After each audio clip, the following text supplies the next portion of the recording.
मीन राशी ही एक अशी राशी जी सृष्टीच्या शेवटी असते, पण तिच्यामध्ये संपूर्ण विश्वाची अनुभूती सामावलेली असते. या राशीचं जीवन म्हणजे एक आध्यात्मिक यात्रा, ज्यात अश्रूंचे आणि आनंदाचे किनारे एकमेकांत मिसळलेले असतात. 2026च्या सालाच्या पहिल्या 6 महिन्यात विशेषतः 20 तारखेनंतर मीन राशीच्या जीवनात अशा काही घटना घडणार आहेत की ज्यामुळे त्यांचे डोळे पाणावल्याशिवाय राहणार नाहीत. पण या अश्रूंमध्ये दुःख नाही, तर त्या असतील परम सुखाचे, आत्मशांतीचे आणि ब्रह्मविश्वासाचे अश्रू. नंबर 1 आहे ग्रहस्थितीचा महायोग. मीन राशीच्या आयुष्यातून संक्रमक बिंदू. 2026च्या मार्च महिन्यात एक अद्भुत योग तयार होतोय. गुरु मीन राशीत प्रवेश करतोय आणि नेपच्यून त्याच राशीत स्थिर होतोय. गुरु म्हणजे ज्ञान, विस्तार आणि आध्यात्मिक उन्नतीचा प्रतिनिधी. नेपच्यून म्हणजे स्वप्न, भ्रम, आदर्श आणि आत्मिक तेज. जेव्हा हे दोन्ही ग्रह एकत्र मीन राशीत येतात तेव्हा काहीतरी विलक्षण घडतं. या ग्रहस्थितीमुळे मीन राशीच्या लोकांच्या जीवनात असे प्रसंग येतात की जिथे ते अनेक जुन्या गोष्टींचा निरोप घेतील. त्यांनी जे दुःख, धोके, गुपित वेदना सोसल्या आहेत त्याचं आता एक नवं रूप समोर येईल.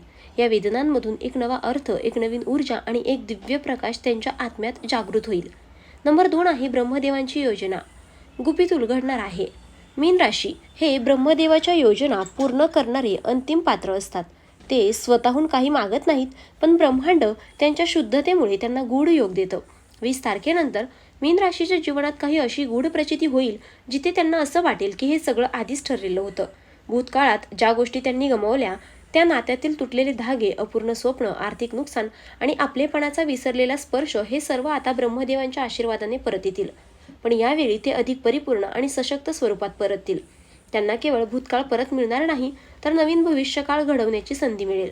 नंबर 3 आहे ज्योतिषशास्त्रातील योग. अश्रूंच्या माध्यमातून परिवर्तन. 20 तारखेच्या सुमारास चंद्र मीन राशीत येतो आणि चंद्रगुरु नेपच्यूनचा त्रिवेणी संगम तयार होतो. यामुळे मीन राशीच्या लोकांची अंतर्मनातील गूढ ऊर्जा जागृत होते. त्यांच्या स्वप्नांमध्ये अत्याधिक स्पष्टता येते.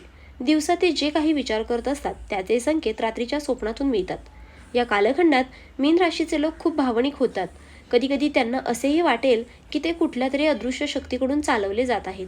त्यांना अचानक एखादी व्यक्ती फोन करेल जी त्याचं आयुष्य बदलून टाकेल, किंवा जुनी अपूर्ण गोष्ट परत समोर येईल आणि त्या प्रसंगातून अश्रू ओघळतील. पण हे अश्रू दुःखाचे नसतील, हे असतील मुक्ततेचे, शांतीचे आणि ब्रह्मतत्वाशी एकरूप होण्याचे. नंबर 4 आहे मीन राशीच्या अंतःकरणातील गूढ उलगडणार. मीन राशीच्या लोकांचे अंतःकरण हे सागरासारखे असते, खोल, शांत आणि गूढ. पण आत्तापर्यंत त्यांनी त्यांच्या भावनांना दाबून ठेवलं होतं. त्यांना अनेक गोष्टी सहन केल्या न बोलता. आता मात्र 20 तारखेनंतर त्यांची भावना एक एक करून बाहेर येणार आहे. ते जणू एक आत्ममुक्तीचा प्रवास करणार आहेत. कोणीतरी त्यांना समजून घेईल, त्यांच्या वेदना ऐकून घेईल आणि त्यांना असं वाटेल की हो, मीही प्रेम करायला पात्र आहे. त्यांची रचना काहीतरी सृजनशील घडवते. एखादं पुस्तक, कविता, संगीत किंवा आध्यात्मिक कार्य. ते स्वतःला पुन्हा नव्याने ओळखतील. नंबर 5 आहे अश्रूंचा अर्थ. स्वप्नपूर्तीचा क्षण. मीन राशीच्या आयुष्यात अनेक स्वप्न पाहिली होती. त्यांपैकी काही अपूर्ण राहिली, काहींचं हास्य केलं गेलं, काहींना वेळ मिळाला नाही. पण 20 तारखेपासून असा काळ येईल की हे स्वप्न एका मागोमाग एक पूर्ण होऊ लागतील आणि त्यांना समजेल की हे सर्व ब्रह्मांडाचं नियोजन होतं. जेव्हा ते पहिलं स्वप्न पूर्ण होतं तेव्हा त्यांचे डोळे अश्रूंनी भरतील आणि हा क्षण केवळ त्यांच्यासाठी असेल.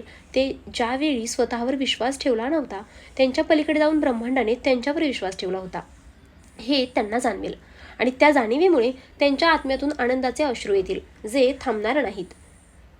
अंतिम रूपांतर, उपाय आणि ब्रह्मतत्वाशी एकरूपता. या प्रवासाचा अंतिम टप्पा म्हणजे पूर्ण आत्मबोध. 20 तारखेनंतर मीन राशीच्या लोकांना आपलीच नवीन ओळख सापडेल. ती ओळख असेल अधिक प्रकाशमान, अधिक शुद्ध आणि अधिक दिव्य.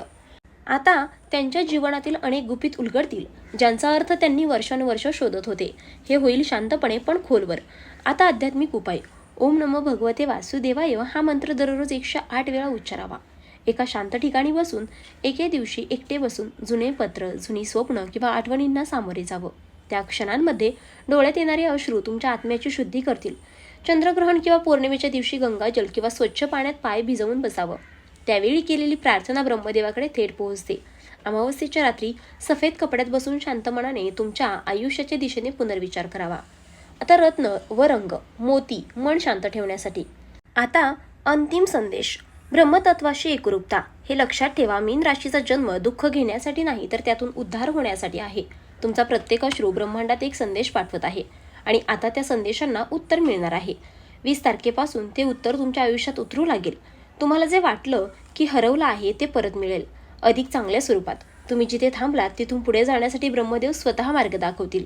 हे केवळ भविष्यवाणी नाही, ही आहे तुमच्या आत्म्याची पुनर्जन्माची तयारी. आपण तयार आहात का? कारण आता अश्रू थांबणार नाहीत. आनंदाचे, मुक्ततेचे आणि आत्मप्रकाशाचे अश्रू. तर मित्रांनो, व्हिडिओ आवडला असेल तर व्हिडिओला लाईक करा, चॅनलला सबस्क्राईब करा आणि हो, तुम्हालाही तुमच्या राशीची अंगठी हवी असेल तर डिस्क्रिप्शनमध्ये मी त्याची लिंक दिली आहे, तिथे जाऊन तुम्ही ती खरेदी करू शकता. व्हिडिओ पाहिल्याबद्दल धन्यवाद. श्री स्वामी समर्थ.